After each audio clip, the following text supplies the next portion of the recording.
નમસ્કાર મિત્રો, આજના સમાચારમાં તમારું સ્વાગત છે। દેશ, દુનિયા અને ગુજરાતના તાજા, મોટા અને મહત્વના સમાચાર જાણીએ તે પહેલા ચેનલમાં નવા હોય તો ચેનલને સબસ્ક્રાઇબ અને લાઇક કરી દેજો।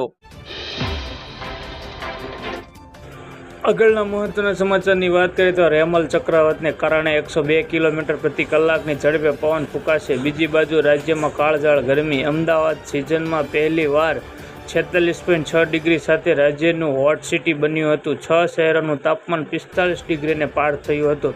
સૌરાષ્ટ્ર કચ્છના 8 જિલ્લામાં આજે ઓરેન્જ તો 4 જિલ્લામાં યલો એલર્ટ હજુ 2 દિવસ સુધી રહેશે। કાળઝાળ ગરમીથી રાહત મળે તેવા કોઈ સંકેત નથી। તાપમાનમાં 3 ડિગ્રીનો વધારો થવાની આગાહી છે। ભારતીય હવામાન વિભાગ દ્વારા આગાહી કરવામાં આવી છે કે બંગાળની ખાડીની લો પ્રેશર સર્જાયું છે, જેના કારણે આગામી 24 કલાક ખૂબ મહત્વના છે। ચક્રવાત આજથી 27મી મે વચ્ચે ઓડિશા ઉપરાંત 28મી મે મહારાષ્ટ્ર અને ગુજરાત સાથે ટકરાવવાની સંભાવના વ્યક્ત કરી છે। રેમલ ઉત્તર પૂર્વ તરફ આગળ વધશે, ત્યારબાદ હવે તે વધુ તીવ્ર બની જશે। હવામાન વિભાગે આગાહી પ્રમાણે ચક્રવાત 23મી થી 27મી વચ્ચે ઓડિશા ઉપરાંત મહારાષ્ટ્ર અને ગુજરાત પર ત્રાટકશે। આગળના મહત્વના સમાચારની વાત કરીએ તો અમદાવાદના Narendra Modi medical college ragging case સામે આવતા હડકંપ મચ્યો હતો। એએમસી સંચાલિત નરેન્દ્ર મોદી કોલેજના 4 ડોક્ટરો સસ્પેન્ડ કરવામાં આવ્યા છે। મામલો સામે આવતા કાઉન્સેલિંગ કોલેજ કમિટીએ સસ્પેન્ડ કરવાનો નિર્ણય લીધો છે। ડોક્ટર વ્રજ વાઘાણી 2 વર્ષ, ડોક્ટર શિવાની પટેલ 1 વર્ષ માટે તેમજ ડોક્ટર કરણ પારેજા 25 દિવસ માટે અને ડોક્ટર અનેરી નાયક 25 દિવસ માટે સસ્પેન્ડ કરવામાં આવ્યા છે। જુનિયર ડોક્ટરોને પુરાવો આપતા સિનિયર ડોક્ટરોને સસ્પેન્ડ કરાયા છે। માનસિક હેરાનગતિથી ફરિયાદ બાદ કમિટીએ ડોક્ટરોને સસ્પેન્ડ કરવા પડ્યા છે। સિનિયરોએ 8 દિવસ સુધી નાહવા દેતા નહીં હોવાનો આક્ષેપ કરાયો છે। જે ઉપરાંત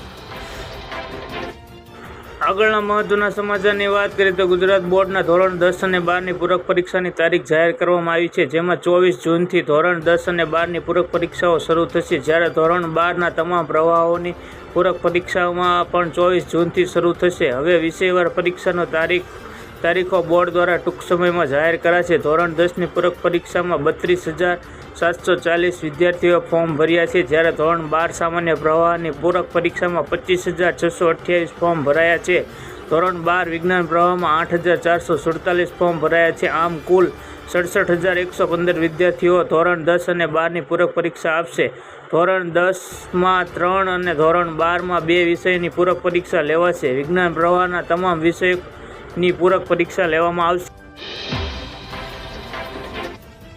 આગળના મહત્વના સમાચારની વાત કરીએ તો સ્માર્ટ મીટરની ગેરસમજ દૂર કરવા સરકારે લીધો વધુ એક નિર્ણય, બિલમાં કરાયા મોટા ફેરફાર। સ્માર્ટ મીટર માટે ગામોગામ વિરોધ થઈ રહ્યો છે, પરંતુ સરકાર સ્માર્ટ મીટર લગાવવા મક્કમ છે। સ્માર્ટ મીટરની અમલવારી માટે ગુજરાત સરકાર સતત નવા નિર્ણય લઈ રહી છે, ત્યારે હવે સ્માર્ટ વીજ મીટર વિવાદ મામલે મહત્વના સમાચાર સામે આવ્યા છે। સ્માર્ટ મીટરના રિચાર્જમાં જૂના પેન્ડિંગ બિલની રકમ નહીં કાપવાનો ઉર્જા વિભાગે નિર્ણય કર્યો છે। સ્માર્ટ મીટરના દરરોજની વપરાશ સાથે રકમ કપાતી હતી। એક દિવસે પેન્ડિંગ બિલ ઉમેરી રકમ કપાતી હતી, જેના કારણે ગ્રાહકોને ગેરસમજ ઊભી થઈ હોવાનું તારણ આવ્યું છે, જેના કારણે હવે ઉર્જા વિભાગે નવો નિર્ણય લીધો છે। આગળના મહત્વના સમાચારની વાત કરીએ તો રોયલ ચેલેન્જર્સ બેંગ્લોરની હાર સાથે દિનેશ કાર્તિકે આઈપીએલ સફર પણ સમાપ્ત થઈ ગઈ છે। બંને વચ્ચે માત્ર એટલો જ તફાવત છે કે ટીમ આવતા વર્ષે પુનરાગમન કરશે, પરંતુ કાર્તિક હવે આઈપીએલમાં જોવા નહીં મળે। તેણે પહેલેથી જ જાહેરાત કરી હતી કે આઈપીએલ 2024 તેની છેલ્લી સિઝન હશે ને તે પછી તે નિવૃત્તિ લેશે। જોકે હાર સાથે વિદાય બાદ કાર્તિક પોતાના રડતા રોકી શક્યો ન હતો અને વિરાટ કોહલીને ગળે લાગ્યો હતો। હવે તેમના માટે એક મોટા સમાચાર સામે આવ્યા છે કે આઈસીસીએ તેને T20 વર્લ્ડ કપમાં મહત્વની જવાબદારી સોંપી છે। આઈસીસીએ તેને નવી ભૂમિકા ઓફર કરી છે। બેટ બાદ હવે તે કોમેન્ટ્રી બોક્સમાં પોતાના અવાજથી દર્શકોનું મનોરંજન કરતા જોવા મળશે।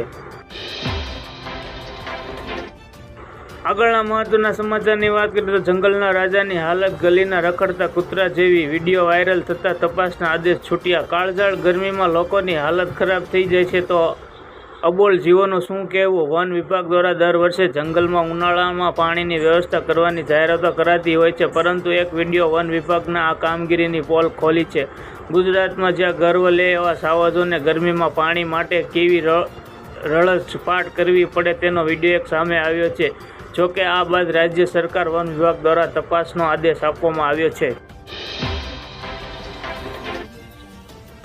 આગળના મહત્વના સમાચારની વાત કરીએ તો કઠોળ પાક ચણાના ભાવમાં મોટો ઉછાળો. ગુજરાતમાં ચણા ઉત્પાદનમાં ઘટાડો જોવા મળ્યો હતો. આ વર્ષે મુખ્ય કઠોળ પાક ચણાના ભાવમાં પણ મોટો ઉછાળો જોવા મળી રહ્યો છે. ખેડૂતોનો કાળા ચણાની સરેરાશ કિંમત 60 રૂપિયા પ્રતિ કિલો મળી રહી છે, પરંતુ વેપારીઓ તેને છૂટક કિંમતમાં વધારીને 92 રૂપિયા પ્રતિ કિલો કરી દીધી છે, જે જુલાઈ 2023માં 76 રૂપિયા હતી. હવે તમે સરળતાથી સમજી શકશો કે મોંઘવારી કોણે વધારી રહ્યું છે. જે પાકનું ઉત્પાદન કરવા માટે 4-5 મહિના મહેનત કરે છે અથવા જે વેપારી તેને ખરીદીને એ બજારમાં વેચે છે.